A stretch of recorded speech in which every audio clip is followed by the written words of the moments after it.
Hi guys, I'm Forrester here with a new pen video. Now this isn't just another ordinary fountain pen. It's a grail pen for me. It's the Pelikan M1000. Here it is right here.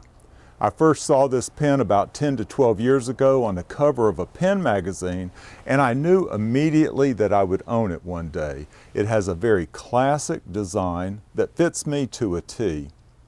I introduced you to it in a video that I made almost a year ago, but it's taken me this long to figure out how I feel about it now that I own it. I've concluded that this is a tale of two pens. Some features I love and others that I don't love quite so much. But it still remains a grail pen. Let's go inside and I'll explain. Okay, here's a closer look at the Pelikan M1000. I bought it in January of this year from Apple Boom Pens. Now I made a video about a design change that eliminated the ability to view the ink level. I've learned more about that feature since then, and this video will update you on what I learned.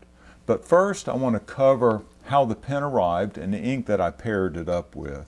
So it came in this white cardboard box. Here's the label on this end right here. You can see that it's the M1000. It's in black and green, and it has a fine nib. There's some more information on the back, and it says that Pelikan is headquartered in Hanover, Germany. Now I'm not sure if their manufacturing facility is still in Hanover, but the old Pelikan plant is now a hotel that you can stay in. Here's a picture of that hotel.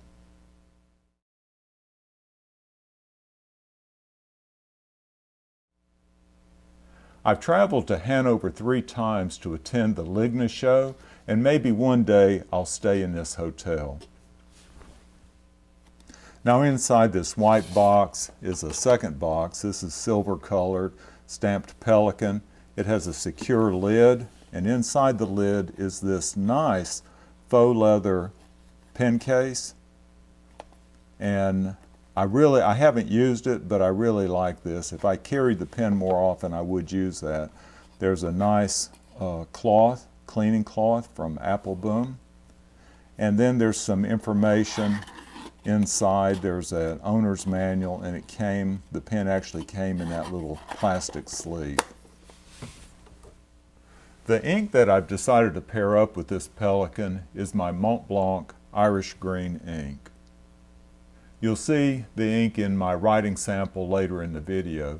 It is a wet writer, and I may try to find a drier ink to use with the pen. But so far, this Irish Green is the only ink that's been in it. Next, I want to show you some size comparisons to other well-known pens. And here it is next to my other grail pen, the Mont Blanc 149. They're roughly the same length capped, but they have a very different shape. The M1000 is more cylindrical, while the 149 has a more bulbous feel to it. I'll do a video later comparing these two pens in more detail. And here it is next to another very well-known German pen, the Lamy 2000. Now the Lamy is shorter and much slimmer. It's currently my favorite daily writer, and I can tell you that the Pelikan doesn't come close to replacing it. These are very different pens. So why is the Pelikan M1000 a tale of two pens? It has to do with my likes and dislikes concerning it. I'll cover my likes first. First of all, my initial attraction to the M1000 was its classic looks. It has a history, and it is possibly the most recognizable pen on the planet. From the updated Pelikan finial on the cap, to the Pelikan beak clip, which I really like, to the green pinstriped barrel. It was made for the conservative businessman, and that's me. Now, building upon the outer looks of the M1000 is the elegant look of the two-toned 18-karat gold nib. This nib is the most flexible of any pen that I've used. It's a very wet writer already, so I don't put much pressure on the nib when I write. Now, I write very well with the M1000.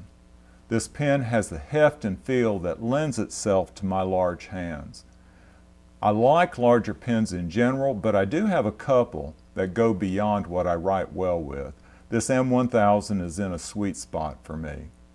Now, related to the nib and the feed, the M1000 is one of the most dependable writers that I own. I've never had to even think about hard starts or poor flow.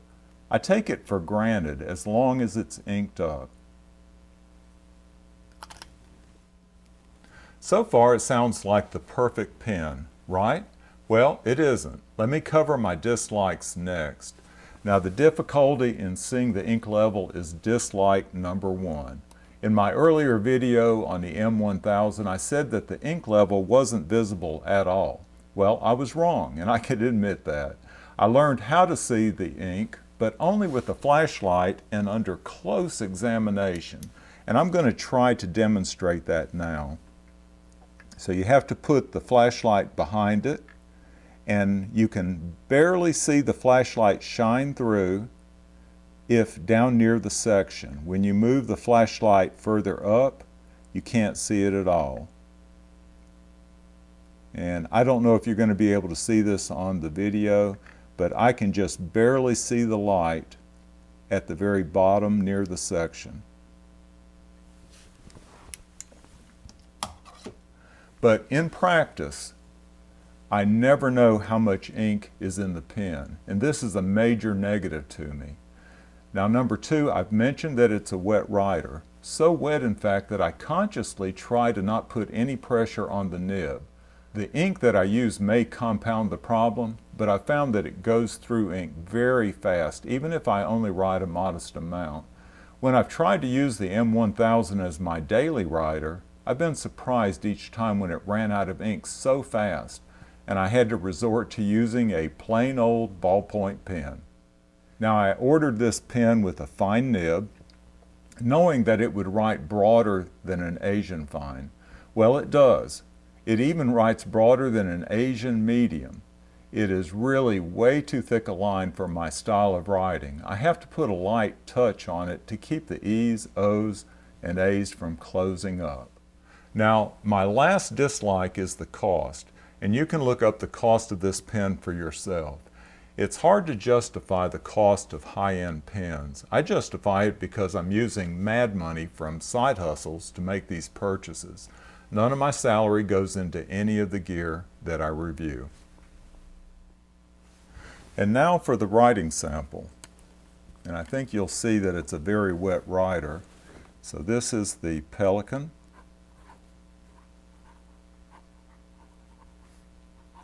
M1000, and it has a fine nib. And notice the vowels closing up.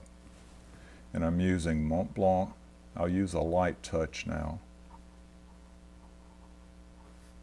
Irish green ink.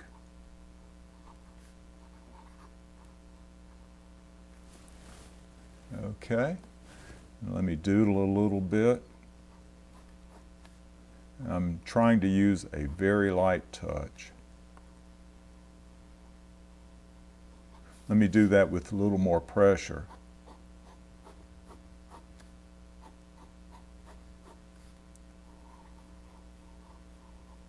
Now, some of you might like that because it does have some shading. Okay, and now for the writing sample. I'm going to try to use light touch so it doesn't close up the vowels.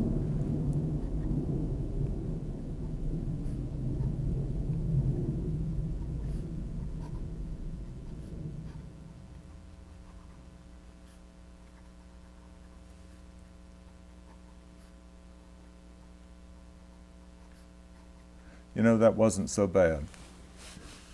It actually wrote fairly well. So there you have it. It's the Pelikan M1000, 2 pens in one. It's an iconic flagship pen that is possibly the most recognizable pen on earth. But it is a pen that I've rarely used over the past 10 months due to it being a very wet writer that depletes its vague reservoir of ink when I least expect it.